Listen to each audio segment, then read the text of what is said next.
Vous êtes en forme? J'espère. On commence une nouvelle série, comme Yana l'a mentionné. On vient de terminer notre série dans Romains. Je vous invite à aller écouter vraiment la série sur l'Épître aux Romains. Ça a été une série excellente parce que la lettre aux Romains est exceptionnelle.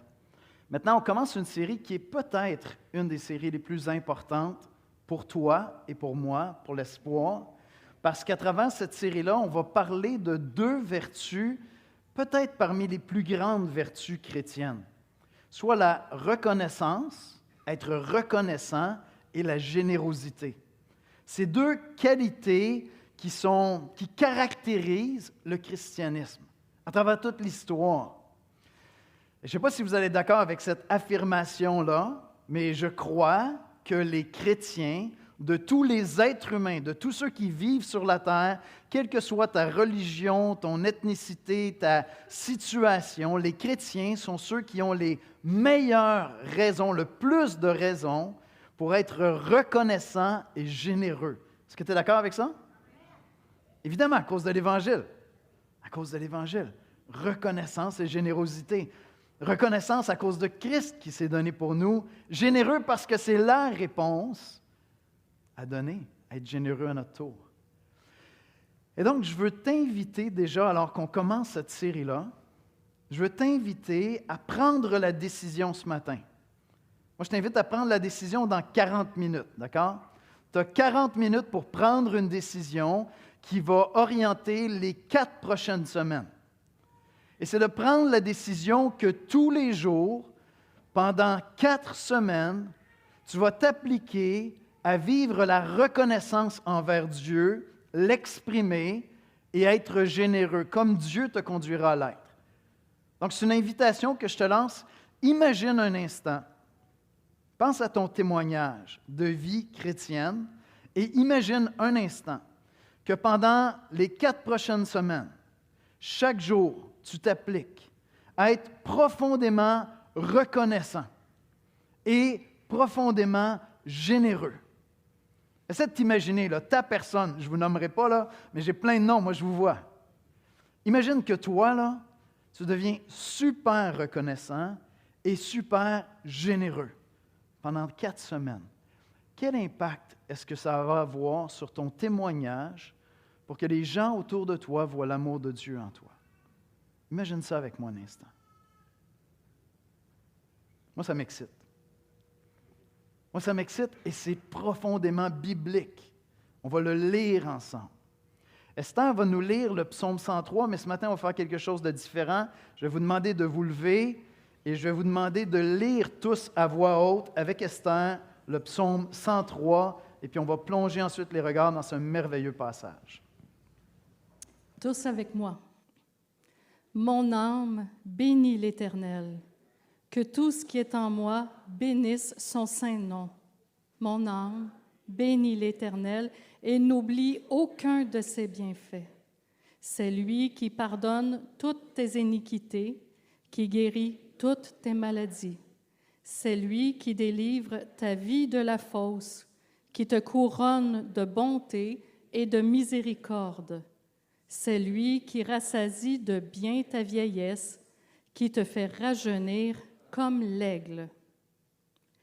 L'Éternel fait justice, il fait droit à tous les opprimés.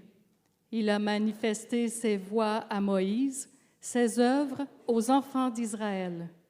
L'Éternel est miséricordieux et compatissant, lent à la colère et riche en bonté. Il ne conteste pas sans cesse, il ne garde pas sa colère à toujours. Il ne nous traite pas selon nos péchés, il ne nous punit pas selon nos iniquités.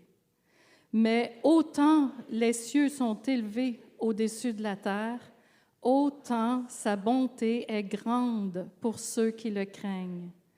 Autant l'Orient est éloigné de l'Occident, autant il éloigne de nous nos transgressions.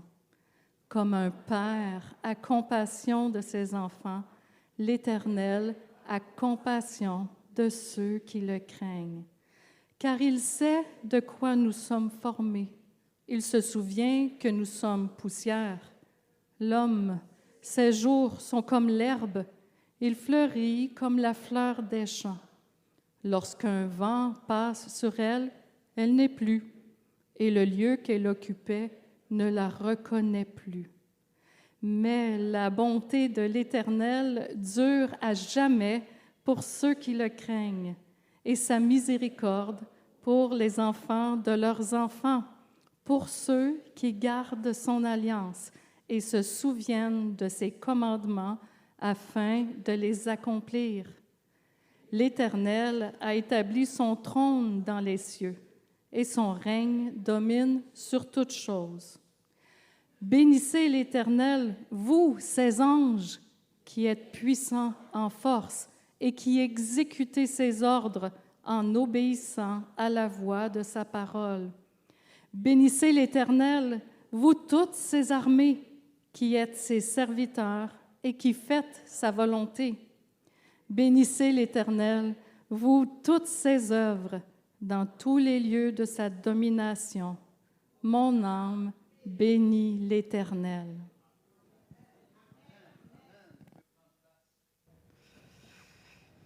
J'ai vu quelques rebelles. Il y en a qui ne sont pas bien avec ça, à lire ensemble. Je suis comme, non, moi, je ne suis pas un mouton. Mais je vous invite cet après-midi à prendre le temps de lire à voix haute ce psaume-là pour vous-même. C'est vraiment précieux. L'apôtre Paul déclare quelque chose qui va exactement dans le même sens, mais qui est un défi incroyable. Un défi extrêmement difficile. Dans 1 Thessaloniciens 5,18, on lit ceci: « Rendez grâce en toutes choses, car c'est à votre égard la volonté de Dieu en Jésus-Christ. » C'est un énorme challenge. Rendez grâce en toutes choses. Dites merci en toutes circonstances. Il y a plusieurs personnes ici ce matin qui disent, Yannick, c'est n'importe quoi, ça. Tu n'as aucune idée de ce que je suis en train de traverser. Rendre grâce en toutes choses. Mais qu'est-ce qu'il pensait? Et qu'est-ce que Dieu avait en tête? Dites merci en toutes circonstances parce que vous êtes chrétiens et c'est ce que Dieu veut pour vous. Et là, on a toutes sortes de passages qui peuvent nous venir à l'esprit. Toutes choses concourent au bien de ceux qui aiment Dieu. Toutes choses, c'est peut-être les paroles qui éveillent des troubles, des questionnements, de la colère, de l'irritation dans des moments de souffrance. Dites merci en toutes circonstances. C'est un verset challengeant. Et ce matin, on dépose les fondements de cette série. Ce matin, on va se concentrer sur la reconnaissance. On se tourne vers cette auto-exhortation que David se fait à lui-même. David se parle à lui-même. Il a besoin de se rappeler, d'être reconnaissant pour les bienfaits de Dieu. Et ce matin, on dépose un fondement. Voici comment je résume l'exposé biblique de ce matin. L'ingratitude nous enferme en nous-mêmes, mais la reconnaissance nous fait lever les yeux vers Dieu. Est-ce que tu es d'accord avec ça? En d'autres mots, l'ingratitude me replie sur ce qui me manque. La reconnaissance me relève vers le Dieu qui m'a tout donné. Amen? Vers le Dieu qui m'a tout donné.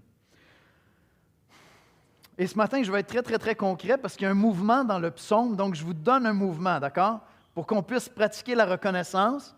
Regarde en arrière pour compter les bienfaits de Dieu. Regarde en haut vers celui de qui viennent les bienfaits de Dieu et regarde vers l'avenir, regarde en avant avec espérance parce que tu connais ce Dieu-là qui est toujours aimable et bon. Donc regarde en arrière, regarde en haut et puis regarde en avant. Et suivez ce mouvement-là avec moi et prends une décision. Il te reste à peu près 30 minutes pour prendre ta décision. Est-ce que pendant 4 semaines, de manière radicale et intentionnelle, avec moi, avec les pasteurs de cette Église, avec les leaders de cette Église, tu résous dans ton cœur, tu prends la décision d'être reconnaissant et généreux radicalement pendant 4 semaines? Radicalement. Regarde en arrière, souviens-toi de la grâce reçue. Notre problème, c'est l'oubli. Notre problème, ce n'est pas que Dieu n'est pas généreux. Dieu est bon et généreux. Mais notre problème fondamental, c'est l'oubli. Déjà au Québec, on connaît notre devise québécoise, une devise pour ne pas oublier. Pour ne pas oublier quoi? On ne sait peut-être pas, donc on a peut-être déjà oublié. Je me souviens, c'est la devise du Québec. Si vous allez voir l'Assemblée nationale, au-dessus de la porte, il est écrit « Je me souviens ». C'est une bonne devise. C'est une bonne devise. Et lorsqu'on fait des recherches pour voir, oui, mais on se souvient de quoi? Bien, on se souvient de nos origines, de notre histoire, du fait français, de notre identité, de nos croyances à l'époque catholique romaine. Mais c'est un bon principe, et c'est un principe qui peut soit nous écraser, soit nous élever. Parce qu'on peut vivre dans le passé, regarder en arrière, puis rester là. Jamais regarder en haut, jamais regarder en avant, jamais être dans la reconnaissance. Je trouve que cette devise-là est excellente pour les chrétiens. On a tellement d'enrichissement à apporter à cette devise. Je me souviens des bienfaits de l'Éternel. Amen? Je me souviens des bontés de l'Éternel. Est-ce que tout de suite, tu es en mesure d'évoquer dans ton esprit, en regardant dans le passé, pas aujourd'hui, pas demain, dans le passé, es-tu capable d'évoquer dans ton esprit 2 bienfaits que Dieu a eus pour toi? Fais-le. Est-ce qu'ils viennent spontanément? 2 bienfaits pour lesquels, dans ton cœur, ce n'est pas théorique. Oui, c'est vrai. Non, il y a de la reconnaissance. C'est là, c'est fort. Est-ce que tu en as 2? Tu devrais en avoir 1000. Et si tu prends la bonne décision ce matin, dans 4 semaines, tu vas en avoir 1000 à tous les jours. Je le garantis. Parce qu'ils sont nombreux, les bienfaits de Dieu. Je pense que c'est une excellente devise. Ça devrait être la devise des chrétiens. Je me souviens des bienfaits de Dieu. David s'exhorte lui-même et il dit « Bénis l'Éternel ». Évidemment, je ne peux pas faire du bien à Dieu, sinon dire sa gloire et sa majesté. Et c'est ça que ça veut dire, bénir l'Éternel. C'est avec mes lèvres, je vais lui rendre la gloire, je vais être reconnaissant, je vais le bénir pour tout le bien qu'il m'a fait. Et David va s'auto-exhorter lui-même. Bénis l'Éternel, que tout ce qui respire en moi bénisse son saint nom. On n'est pas dans quelque chose d'intellectuel, de froid, de « Ah oui, bien sûr, je reconnais que tu as fait des bonnes choses. » Non, avec tout ce qui respire, tout ce qui est en moi, toute ma passion, tout mon être est porté dans l'exaltation. Comme si le Canadien avait gagné la Coupe Stanley. Eh boy! Les Québécois seraient entiers! Ça ne serait pas comme « Ah, ça fait du bien. Enfin. » Mais non! Que tout ce qui respire loue l'Éternel, que tout ce qui est en moi bénisse son saint nom et n'oublie aucun de ses bienfaits. Pense à une saison où Dieu t'a béni. Puis ton cœur était porté dans la reconnaissance, même dans l'exaltation de cette bénédiction-là. Quelle joie ça produit en nous. Quel témoignage puissant nous rendons à Dieu simplement en étant reconnaissants. Et le problème, c'est que nous oublions. Puis ce problème-là a un seul remède, c'est de se souvenir. C'est d'être intentionnel. Personnellement, j'ai un journal personnel qui n'est pas ça. Puis ça, c'est un mini calepin où j'écris tout ce qui se passe dans mes journées. J'ai 3-4 lignes pour écrire et me rappeler, parce que chaque fois que je le fais, je suis impressionné par ce que Dieu fait. Je suis impressionné par tout ce que Dieu a fait dans ma journée. Mais à la fin de ma journée, je me souviens, j'ai déjà oublié le début de ma journée. Si j'ai le malheur d'aller écrire dedans 3 jours plus tard, mais je réalise que, attends un petit peu, j'ai plein de choses que j'ai oubliées. Là, je dois sortir mon agenda pour dire, aïe, aïe, incroyable. Et je fais ça tous les jours, toutes les semaines. Je fais juste écrire ce qui se passe dans ma journée, parce que écrire ce qui se passe, des fois c'est des épreuves, des fois c'est des larmes, souvent c'est de la reconnaissance. Le remède à l'oubli, c'est le souvenir. Et David va tout simplement s'auto-exhorter lui-même. Il va dire, n'oublie aucun de ses bienfaits. David va dire, c'est lui qui pardonne toutes tes iniquités, qui guérit toutes tes maladies, c'est lui qui délivre ta vie de la fausse, qui te couronne de bonté, de miséricorde, c'est lui qui rassasie de bien ta vieillesse, qui te fait rajeunir comme l'herbe.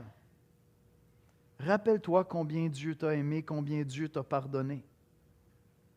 Est-ce que déjà maintenant, lorsque je t'ai dit, peux-tu évoquer rapidement 2 choses pour lesquelles tu es profondément reconnaissant?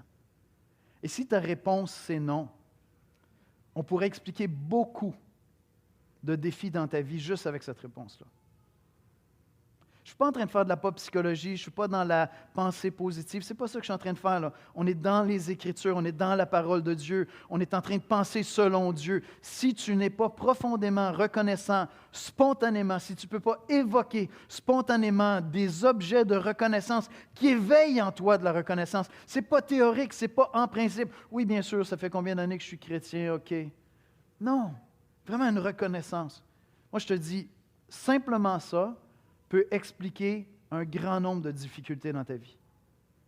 Parce que la reconnaissance, c'est une vertu profondément chrétienne.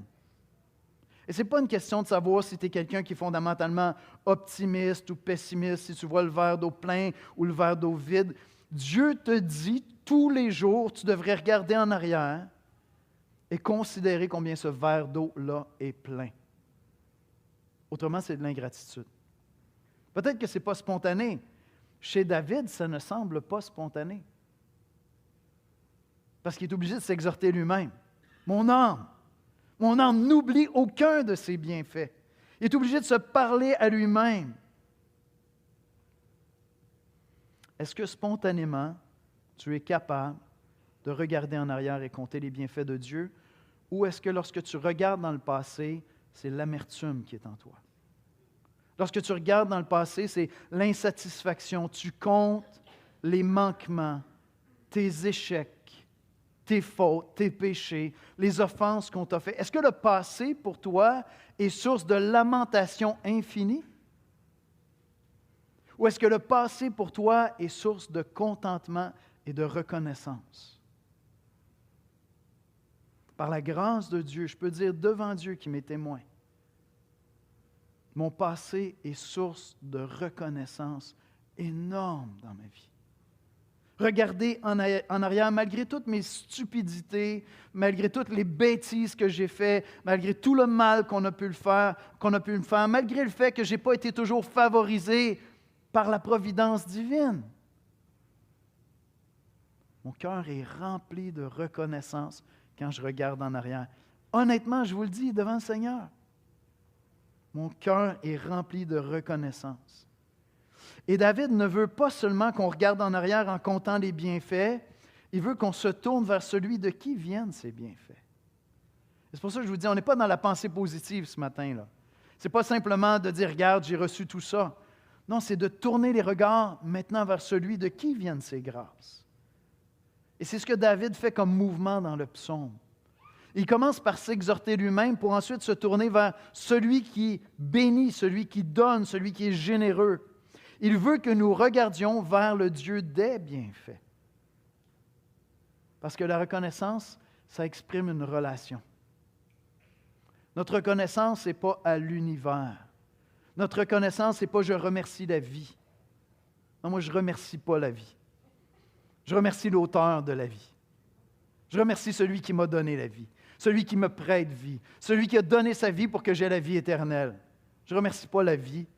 La vie, elle n'a rien à cirer que je la remercie. Mais Dieu, l'auteur de la vie. Et David nous amène, après avoir regardé en arrière, il nous amène à regarder en haut maintenant, pour tourner les regards vers celui qui nous fait grâce. Contemple le Dieu de grâce. Dieu est plus miséricordieux que la grandeur de nos péchés. Un des défis pour l'être humain est de prendre la mesure de la personne de Dieu. Est-ce que vous êtes d'accord? Quand tu commences à connaître le Dieu de la Bible, tu te dis, j'arrive pas comme à saisir à quel point il est grand, il est infini, il est incommensurable, je ne peux pas le mesurer. Mais David me donne un outil pour mesurer la grandeur de Dieu en parlant de sa miséricorde. La miséricorde de Dieu, c'est le fait que Dieu nous pardonne. C'est le fait que Dieu t'aime malgré ce que tu es. Et je sais que certains d'entre vous, profondément, vous dites, mais voyons, si Dieu vraiment me connaissait, il me trouverait tellement extraordinaire. Ça ne serait pas malgré ce que je suis, c'est parce que je suis ce que je suis. Ouais, c'est correct. C'est correct. Lis la Bible. Lis la Bible, tu vas prendre un peu d'humilité. Tu vas dire, OK, ça c'est Dieu, puis moi je suis moi, et il y a toute une différence. Mais la miséricorde de Dieu, c'est cette grâce, cette faveur que Dieu nous fait de passer par-dessus nos péchés. Dieu est plus miséricordieux que la grandeur de nos péchés. Regardez ce qu'il dit au verset 6 à 12. « L'Éternel fait justice, il fait droit à tous les opprimés. Il a manifesté ses voies à Moïse, ses œuvres aux enfants d'Israël. » J'y reviens dans un instant. « L'Éternel est miséricordieux et compatissant, lent à la colère et riche en bonté. » Hey, tout le monde veut avoir des parents comme ça. Lent à la colère et riche en bonté. Il ne conteste pas sans cesse, il ne garde pas sa colère à toujours. Il ne nous traite pas selon nos péchés. Il ne nous punit pas selon nos iniquités. Mais autant les cieux sont élevés au-dessus de la terre, autant sa bonté est grande pour ceux qui le craignent. Autant l'Orient est éloigné de l'Occident, autant il éloigne de nous nos transgressions. Au verset 8, il dit « L'Éternel est miséricordieux et compatissant, lent à la colère et riche en bonté. » Voyez-vous, ce que David fait, c'est qu'il dit « Ferme les yeux un instant, je t'invite à le faire, puis pense à la chose qui te fait le plus honte quand tu penses à Dieu et quand tu penses aux hommes. Pense à la pire bourde, la pire bêtise, la pire connerie, le pire péché que tu as commis. Puis Dieu dit, la miséricorde de Dieu est plus grande que ça. C'est mesurable pour nous. Parce que les méchancetés, les péchés, les choses qu'on a pu commettre nous suscitent la honte en nous. Et encore une fois, peut-être que toi, tu n'es pas là. Tu dis, non, moi, vraiment. La honte. Pourquoi est-ce que j'aurais honte de moi? Va lire la Bible un petit peu, tu vas voir un peu d'humilité. Mais je veux dire, fondamentalement, tout le monde a honte de certains actes qu'on a posés. Puis là, David nous donne un outil de mesure. Tu veux connaître la grandeur de la miséricorde de Dieu? Pense au pire de tes péchés. Sa miséricorde est plus grande que ça. Tu ne pourras pas trouver une faute, un péché qui serait plus grand que la miséricorde de Dieu. C'est un des éléments qui trouble les gens lorsqu'on annonce l'Évangile. Ils disent, attends un peu. Tu me dis que Dieu pourrait pardonner le pire des pécheurs. Amen. Au jour de la mort de Christ sur la croix, tu as deux personnages, deux brigands, deux révoltés, deux anarchistes. Et il y en a un qui reconnaît qu'il est pécheur en comparaison de Christ. Et il lui dit, Seigneur, quand tu seras au paradis, rappelle-toi de moi. Et qu'est-ce que Jésus lui dit? Aujourd'hui, tu seras avec moi. Mais cet homme-là n'a pas eu le temps de se racheter, de faire du bien, de compenser, d'essayer de se refaire une image devant Dieu. Tout ce qu'il a pu faire, c'est de dire, j'ai rien à offrir, Seigneur. Et donc, David nous donne ici un outil de mesure pour appréhender, pour comprendre la grandeur de la compassion de Dieu.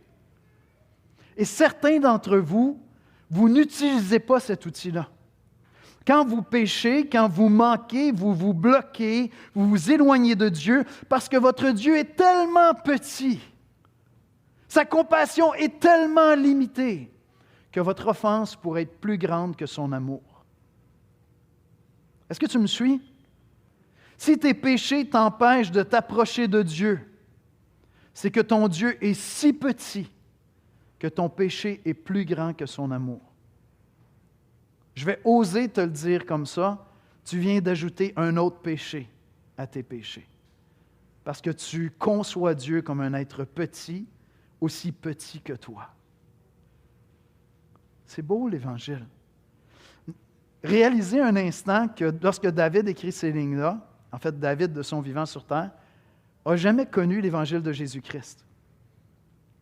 Donc le gars qui écrit ça ne connaît pas Jésus-Christ, ne connaît pas la mort de Christ sur la croix, ne sait même pas par quel mécanisme divin incroyable Dieu va satisfaire sa justice et son désir de nous faire compassion, de nous faire miséricorde. David ne connaît pas ça.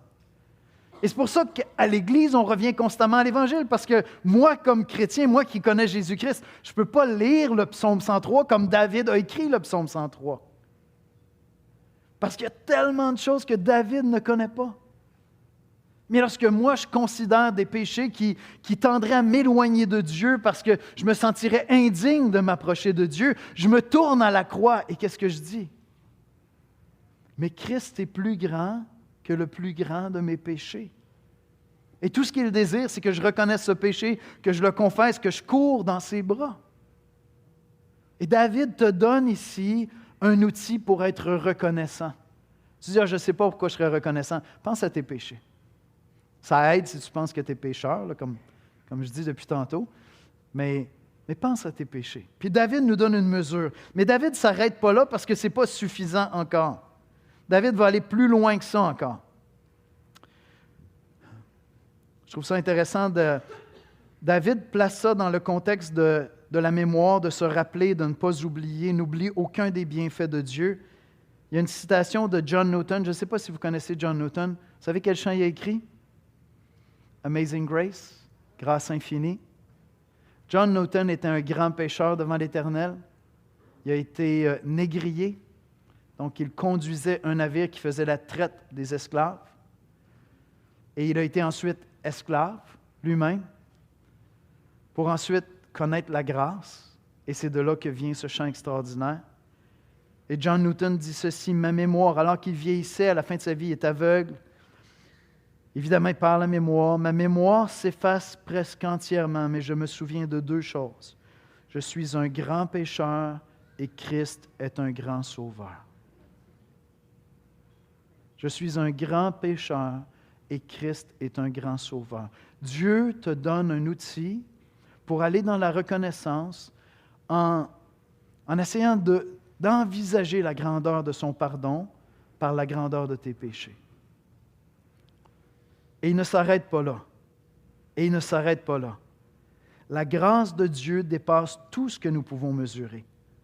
David va aller plus loin en disant, ça serait encore limiter Dieu parce que finalement, tu trouves le pire de tes péchés puis tu te dis, OK, Dieu peut couvrir même ça.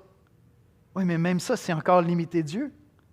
Dieu est plus grand que le plus grand de tes péchés. Il est infiniment plus grand et plus bon. Il y a plus de bonté que le plus grand de tes péchés pourrait même demander infiniment plus. Regardez ce qu'on lit au verset 11 à 14. « Mais autant les cieux sont élevés au-dessus de la terre, autant sa bonté est grande pour ceux qui le craignent. » Et c'est quoi la crainte ici? C'est prendre la mesure de Dieu. Si tu es de ces personnes qui disent « Moi, je n'ai pas besoin de la grâce de Dieu », tu n'as aucune notion de la crainte de Dieu. Non, tu souffres d'une arrogance qui te rend aveugle incroyablement, hein? Parce que tu penses que tu peux te présenter devant Dieu et te dire « Regarde, bonhomme, on va régler ça, là. » Mais tu n'as aucune connaissance de Dieu si tu n'as aucune crainte de Dieu. Mais en même temps, ce Dieu qu'on craint, c'est ce Dieu qu'on sait nous aimer. Et donc, c'est simplement prendre la mesure de la réalité. C'est ça, craindre Dieu, c'est être lucide. Fondamentalement, c'est ça. Sachant qu'il m'aime infiniment. Mais autant les cieux sont élevés au-dessus de la terre, autant sa bonté est grande pour ceux qui le craignent. Autant l'Orient est éloigné de l'Occident, autant il éloigne de nous nos transgressions. Comme un père a compassion de ses enfants, l'Éternel a compassion de ceux qui le craignent. Et il sait de quoi nous sommes formés, il se souvient que nous sommes poussière. Hudson Taylor, un grand missionnaire, a dit ceci, « Je ne cherche pas une grande foi, mais un grand Dieu. » Et lorsque David nous dit, s'exhorte lui-même en disant « compte ses bienfaits » et qu'ensuite de ça, il dit « regarde à Dieu », il est en train de dire « prends la grandeur, prends la mesure de la grandeur de Dieu. » Parce que en te perdant dans la contemplation de la grandeur de Dieu et de ses bontés, ton cœur va être rempli de reconnaissance. Ce Dieu-là infini, infiniment bon, est tout près de moi. Tout près de ceux qui le craignent, de ceux qui cherchent à marcher dans ses voies. Et à ce moment-là, mon cœur est rempli de reconnaissance. Et les chrétiens, parce qu'on a compris l'Évangile de Jésus-Christ, on a plus de raisons que tous les hommes sur la terre d'être habités de reconnaissance. C'est intéressant parce qu'un des défis avec la reconnaissance, c'est l'amertume que produit dans le cœur humain la brièveté de la vie. À quelque part, on lit un passage comme ça, puis on se dit, c'est cute, c'est sympathique, Je regarde en arrière, je compte les bienfaits, j'essaie de mettre de côté les souffrances, les amertumes. Je me concentre sur ce qu'il y a de bien. Je regarde vers Dieu, il m'a aimé, c'est merveilleux. Oui, mais après, je vais mourir dans quelques années. Ma santé est en train de décliner. J'enterre mes amis. J'ai des gens qui me font du mal. La vie est difficile. Ça ne change pas grand-chose au fait que la vie est difficile. Et ce que j'aime dans ce psaume, c'est que David est profondément lucide. David est conscient dans le psaume lui-même, il va aborder cette question-là. Et c'est pour ça que ce mouvement que je vous propose de dire « regarde en arrière, regarde en haut, regarde en avant », c'est parce que lorsque je regarde en avant, en vieillissant, je suis tenté par l'amertume. Moi, je regarde les gens qui me précèdent actuellement et je les divise en deux groupes chez les chrétiens. Ceux qui grandissent en reconnaissance et ceux qui grandissent en amertume. Les vieux grincheux qui me parlent du passé comme le bon vieux temps, qui sont dans une critique perpétuelle du présent, incapables de reconnaître ce que Dieu est en train de faire dans la génération présente, et ceux qui, au contraire, applaudissent. M. Élisée-Beau, qui a implanté cette église avec son épouse, a eu l'opportunité de visiter l'église alors que Nouvelle Vie était ici. On parle d'il y a une vingtaine d'années, la salle était pleine, 700 personnes. Et il s'est mis à pleurer parce qu'il n'avait jamais imaginé qu'il verrait autant de chrétiens rassemblés dans une église au Québec. Ce n'était pas un vieux grincheux. Et je vois chez ceux qui me précèdent deux groupes d'individus. Ceux qui sont là, ils sont des fans de la nouvelle génération qui s'en vient. Qui va faire les choses différemment? Qui va déplacer les meubles? Qui va repeinturer les murs? Tout le tralala. Ben oui, ils vont le mettre à leur goût. Mais qui est dans la reconnaissance. Pourquoi?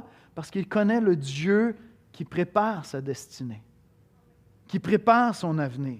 Regarde en avant, espère dans la grâce à venir. Voyez-vous, tout ce qui nous entoure va passer. David est lucide, David est conscient de ça. Regardez avec moi rapidement les versets 15 à 18. L'homme, ses jours sont comme l'herbe. Hey, je commence à le sentir, j'ai 55 ans.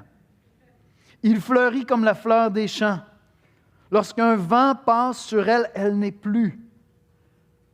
J'ai médité sur ce passage cette semaine, puis je me sentais habité par ça. Ma vie est courte. Ça fait 15 ans que j'ai passé à peu près la moitié de ma vie si j'ai une espérance de vie normale. Ça fait 15 ans. Pensez à ça, ceux qui ont 15 ans, là. Moi, ça fait 15 ans que la moitié de ma vie est déjà derrière moi. Ça va vite, je te le dis. Ça va très, très, très, très vite. L'homme, ses jours sont comme l'herbe, il fleurit comme la fleur des champs. Lorsqu'un vent passe sur elle, elle n'est plus, et le lieu qu'elle occupait ne le reconnaît plus. Mais la bonté de l'Éternel dure à jamais pour ceux qui le craignent. Et sa miséricorde pour les enfants de leurs enfants, pour ceux qui gardent son alliance et se souviennent de ses commandements. J'étais en train de lire ce passage-là et j'avais envie de m'asseoir avec mes enfants et de leur dire, vous savez quoi? Ce Dieu bon que je connais veut être un Dieu bon pour toi. Mon Dieu veut te bénir comme il m'a béni moi et il veut bénir tes enfants et il veut bénir les enfants de tes enfants. J'aimerais t'offrir ça. Parce que moi, je passe, encore quelques années, on va m'enterrer, quelques années de plus, on va m'oublier. Mais jamais les bontés de l'Éternel vont s'éteindre envers moi et envers mes enfants et les enfants de mes enfants s'ils veulent que mon Dieu soit leur Dieu. J'ai cette espérance dans l'Éternel parce qu'en Jésus-Christ, je connais ma destinée éternelle. Pensez-y, David écrit ça, il ne connaît pas Jésus-Christ. Il prophétise sur Christ dans certains psaumes, mais il ne connaît pas Christ. Nous connaissons Jésus-Christ. On connaît la clé qui vient expliquer tous ces passages-là. C'est Jésus-Christ lui-même. La bonté de l'Éternel dure à jamais pour ceux qui le craignent. Dieu est stablement, je sais que ce n'est pas français, stablement bon. Sa bonté n'a pas de variation. Ma bonté à moi est tellement variable.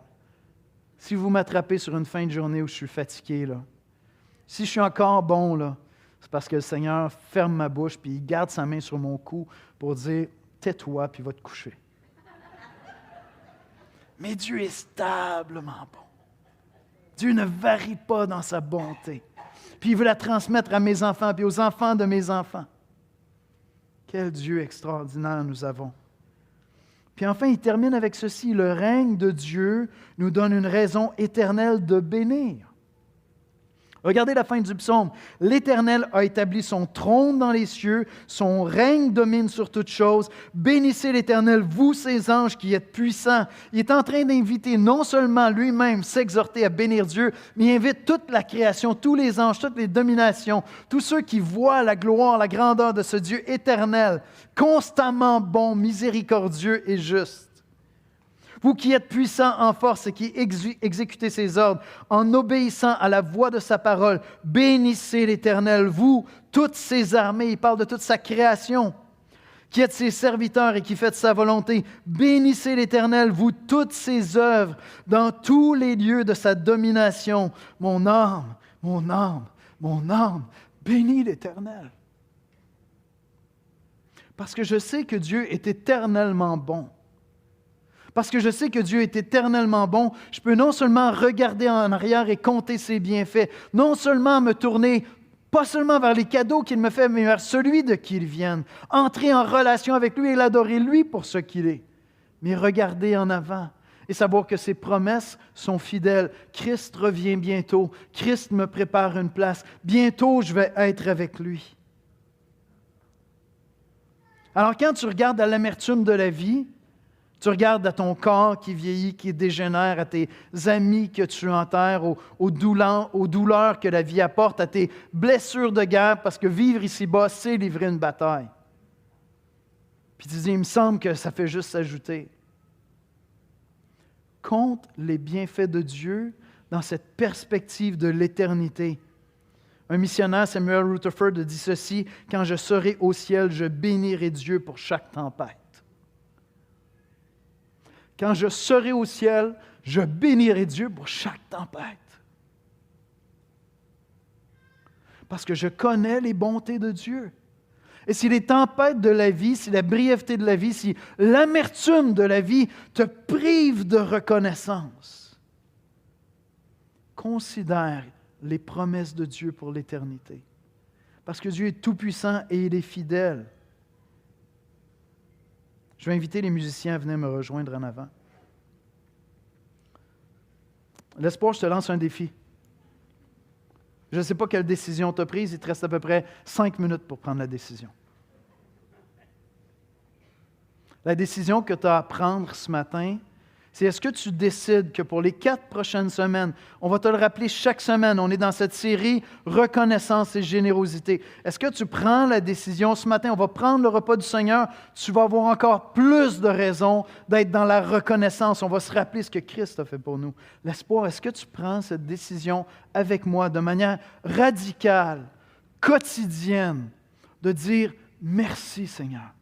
Merci Seigneur pour le soleil qui vient de se lever. Merci Seigneur pour la santé que tu me donnes aujourd'hui. Merci Seigneur pour la famille que j'ai. Merci Seigneur pour la famille en Dieu que j'ai, l'Église. Merci Seigneur pour ton amour en Jésus-Christ. Merci Seigneur pour les activités que je vais faire aujourd'hui. Merci parce que tu pourvois mes besoins. Merci parce que ton esprit habite en moi. Merci parce que je vais pouvoir chanter tes louanges. Merci parce que mon éternité est préparée. Merci parce que tes bontés dépassent toutes mes bêtises et tous mes péchés. Merci Seigneur. Merci Seigneur. Merci Seigneur.